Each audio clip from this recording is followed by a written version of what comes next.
ঢাকা বিশ্ববিদ্যালয়ের টিএসসির বিপরীতে সোহরাওয়ার্দী উদ্যানের দেয়াল সংলগ্ন ফুটপাতের এই ঘিরে রাখা জায়গাটিতে গুরুতর আহত অবস্থায় পড়েছিলেন সাম্প্রদায়িকতা বিরোধী লেখক অভিজিৎ রায় ও তার স্ত্রী রাফিদা আহমেদ বন্যা। বইমেলা থেকে ফেরার পথে রাত 8:45টার দিকে দুর্বৃত্তদের হামলার শিকার হন ওই দম্পতি। এ ঘটনায় বিক্ষোভ ছড়িয়ে পড়ে বিশ্ববিদ্যালয় এলাকায়। হাসপাতালে ছুটে আসেন অভিজিৎ রায়ের বাবা অজয় রায় সহ ঢাকা বিশ্ববিদ্যালয়ের অন্যান্য শিক্ষকরা। যারা এই ঘটনাটা ঘটেছে এটা এখন আমাদের কাছে স্পষ্ট, যদিও সেটা তদন্ত হয়নি, তবে মোটামুটি বলে দেওয়া যায় যে হুমায়ুন আজাদ স্যারকে যারা হত্যা করেছে মূলত ওই গ্রুপটি এই ধরনের ঘটনাটি ঘটিয়েছে বলে এটা আমার ধারণা।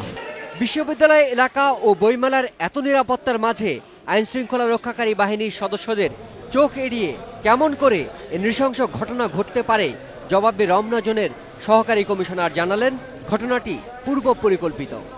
টার্গেট ওরিয়েন্টেড কিলিংকে কিন্তু প্রিভেন্ট করা ভেরি টাফ। হয়তো সে ফলো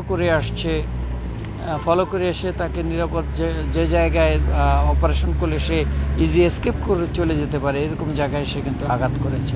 পুলিশ ঘটনাস্থল থেকে একটি স্কুল ব্যাগ, 2টি চাপাতি ও অন্যান্য আলামত সংগ্রহ করেছে। এদিকে হাসপাতাল ও ঘটনাস্থল পরিদর্শন শেষে গোয়েন্দা কর্মকর্তারা জানান, অভিজিৎ রায়কে কুপিয়ে হত্যা করা হয়েছে। হত্যাকারীদের ধরতে এরই মধ্যে পুলিশের পাশাপাশি ডিভির অভিযান চলছে। আমাদের ডিবি টিম এবং থানা পুলিশ তদন্ত শুরু করেছে এবং আমরা এর রহস্য উদ্ঘাটন না করে আমাদের এই তদন্ত থামবে না। অভিজিৎ রায়ের স্ত্রী বন্যাকে ঢাকা মেডিকেল থেকে পরে স্কয়ার হাসপাতালে নেওয়া হয়েছে। বইমেলা উপলক্ষে গত 15ই ফেব্রুয়ারি ঢাকায় আসেন যুক্তরাষ্ট্র প্রবাসী এই দম্পতি। শিমুল বাশার, ইন্ডিপেন্ডেন্ট নিউজ, ঢাকা।